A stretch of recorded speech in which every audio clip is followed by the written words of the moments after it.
시청자 여러분 안녕하십니까? 다문화 TVM 뉴스 시작하겠습니다. 국내외 이주 현상에 대해 다양한 관점으로 연구하고 국가 이주정책 개발에 기여하는 IOM, 국제이주기구 이민정책연구원이 건국대학교 이주사회통합연구소와 공동학술 세미나를 개최했습니다. 자세한 소식 김혜란 기자가 전합니다. IOM 국제이주기구 이민정책연구원은 지난 21일 건국대학교 이주사회통합연구소와 공동학술 세미나를 열었습니다. 최윤철 소장의 개회사와 정기선 원장의 환영사로 시작된 세미나는 탈북자의 국제이주와 북한 이탈 주민의 사회통합, 국내외 이민 동향 정책 쟁점 등 두 가지 세션으로 구성됐습니다. 최근에 이제 국제 정세를 보면은 반이민 정서로 인해서 또 상당히 여러 논의들이 있고, 그러한 상황 하에서는 가장 중요한 것은 객관적이고 과학적인 근거에 의한 현상을 바라보는 그러한 자료를 생성해내고 그 담론을 창출해내는 거가 제일 중요한 이슈라고 생각합니다. 그리고 그러한 것에서 이제 저희 연구원이 큰 역할을 해야 될 필요가 있다고 생각합니다.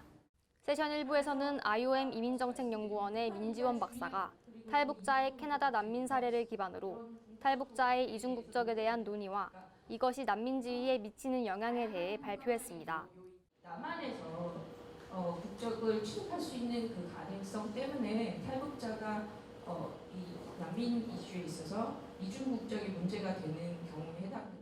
이어서 한양대학교 박서연 박사가 탈북자의 초기 적응 생활을 지원하는 하나센터에 대한 문화기술지적 연구에 대해 발표가 진행됐으며, 2부는 건국대학교 박효민 박사와 계명대학교 김혜순 교수의 발표가 진행됐습니다.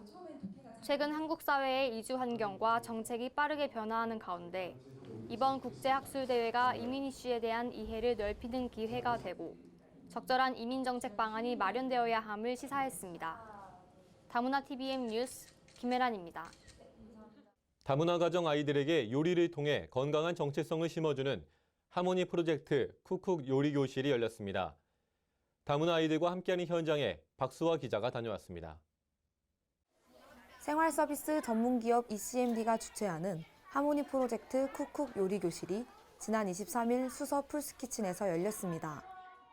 다문화 가정 자녀들의 건강한 정체성 및 자아 존중감 형성을 위해 요리와 문화체험 기회 제공과 멘토링 프로그램을 접목한 사회공헌 프로그램인 하모니 프로젝트는 멘토 1명과 멘티 2명이 한 팀을 이뤄 진행되며 다문화 요리교실 쿡쿡과 문화체험 프로그램 드림업이 진행되고 있습니다.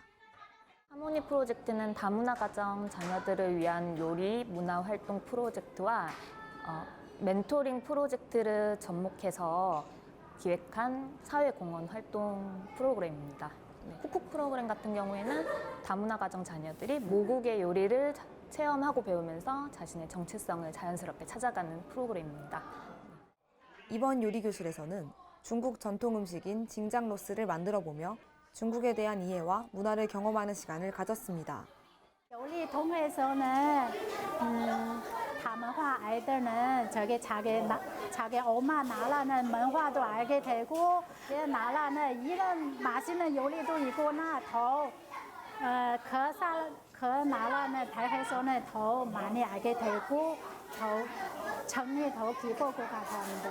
중국은 베트남, 태국, 스리랑카 여러 나라 요리 체험할 수 있어요.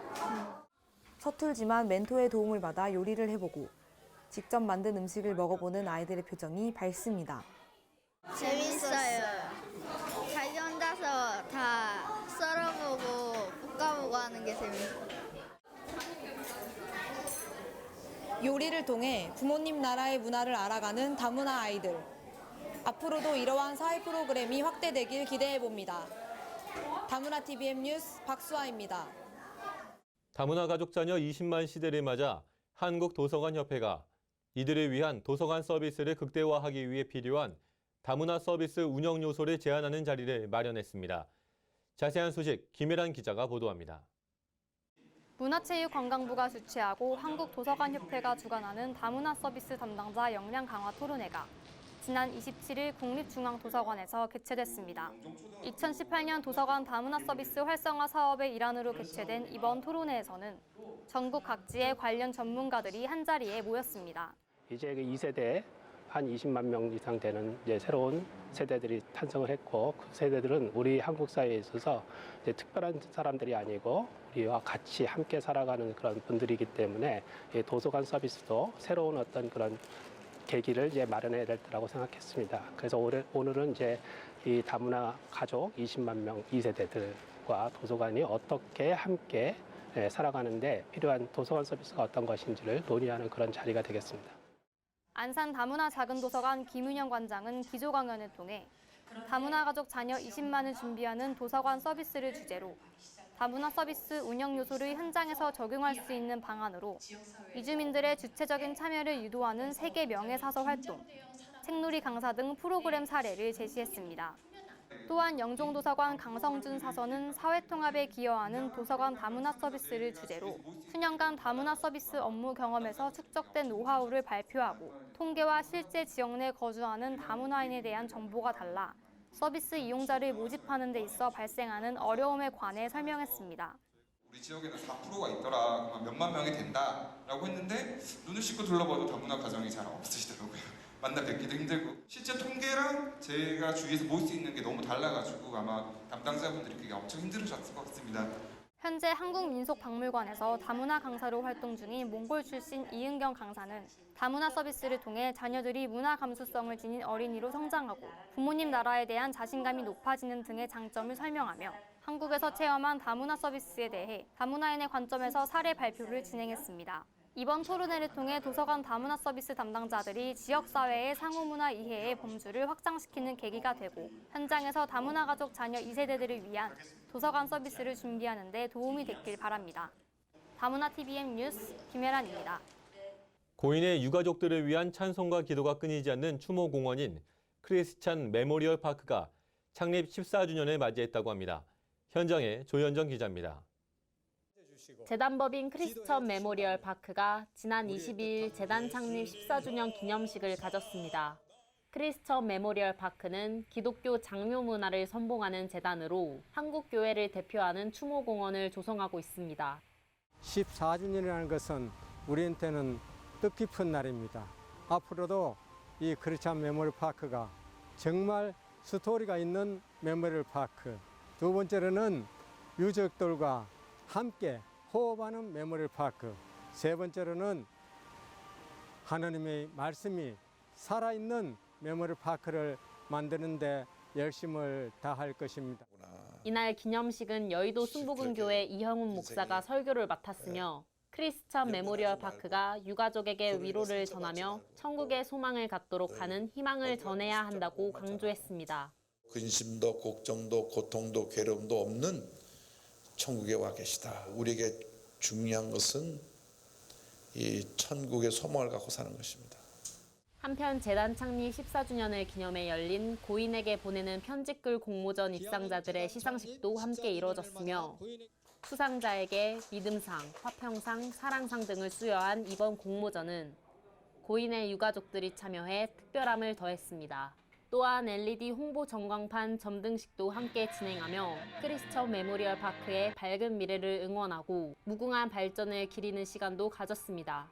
크리스천의 성지, 사랑의 추모공원이라는 슬로건으로 기독 장례 문화를 위해 사역하는 크리스천 메모리얼 파크가 이번 기념식을 통해 유가족과 더욱 깊은 소통을 하는 계기가 됐길 바랍니다. 다문화 TVN 뉴스 조현정입니다.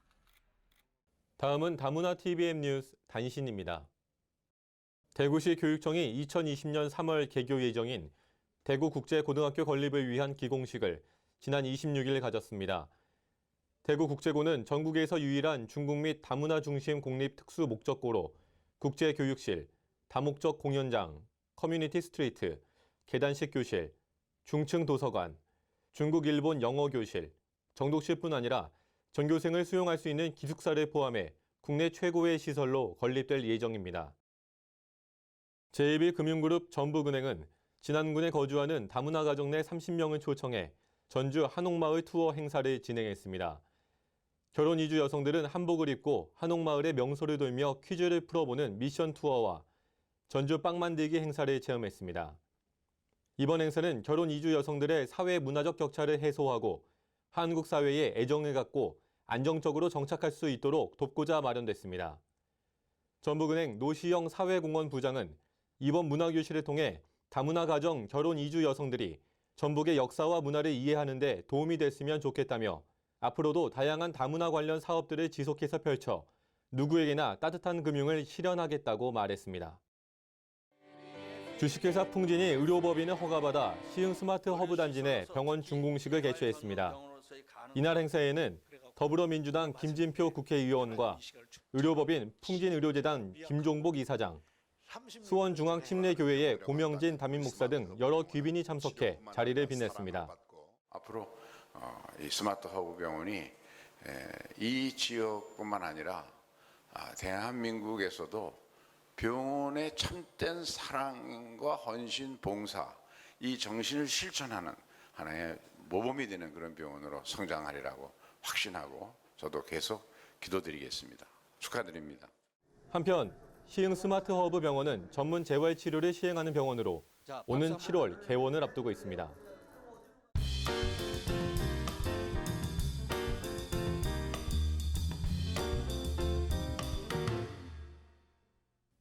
안녕하세요. 서울 지역 주립국 이민자 네트워크 회장 타키 유카리입니다. 이민자들의 목소리를 대변하기 위해 뉴스 컬럼을 진행하게 되어 무척 어깨가 무겁습니다. 이민자 네트워크에서 13년 동안 쌓아온 경험을 살려 건강한 다문화 사회를 만드는 데 노력하겠습니다. 지난 5월 한국의 이민자로서 정착 성공 사례로 일본 다문화 관련 심포지엄에 초대를 받았습니다. 한국의 다문화에서 후쿠시마의 다문화를 생각하다라는 주제로 후쿠시마 다문화 심포지엄에서 발표를 하였고 한국의 다문화 정책과 이주 여성 지원에 대응해서 배우다라는 주제로 동경 조치대학 시부야 캠퍼스 심포지엄에서 발표를 하였습니다. 발표 내용은 제가 경험한 이민자로서의 고민과 이민자를 위한 환경, 교육, 교육, 지속적인 활동의 중요성에 대한 것이었습니다. 10년 전에 다문화 가족 지원법이 제정한 한국, 거기에 사는 이민자의 목소리에 일본의 다문화 관련 연구원, 지원센터 등에서 관심이 많았습니다. 그 밖에 동경도청, 다문화 거울센터, 다문화 지원센터 등을 방문하면서 한국의 다문화 사례와 일본 사례를 분석하였습니다. 한국에 돌아와 명함을 교환한 분들 중 몇 분이 한국 방문 계획이 있어 또 의견을 듣고 싶다라는 메일도 보내주셨습니다. 앞으로도 일본의 다문화 관계자분들과 교류하며 서로 좋은 점을 배울 수 있다고 봅니다. 이러한 이민자 네트워크 활동을 하면서 만난 회원들은 가족 같고 소중하게 느껴집니다. 같이 웃고 울고 고민하는 세월이 저의 마음이 재산입니다. 나아가 이러한 이민자 당사자들의 활동은 건강한 다문화 사회를 만들기 위한 필수적인 노력이라고 봅니다. 또한 이민자로서 사회활동의 기회를 준 법무부, 여성가족부 등 여러 정부 기관의 협조가 있습니다. 말이 조금 서툴어도 소중한 사람으로서 따뜻하게 대해준 담당 직원분들, 같이 활동해온 회원분들, 이처럼 함께 고민하고 노력한다면 올바른 다문화 사회를 만들 수 있을 거라고 생각됩니다.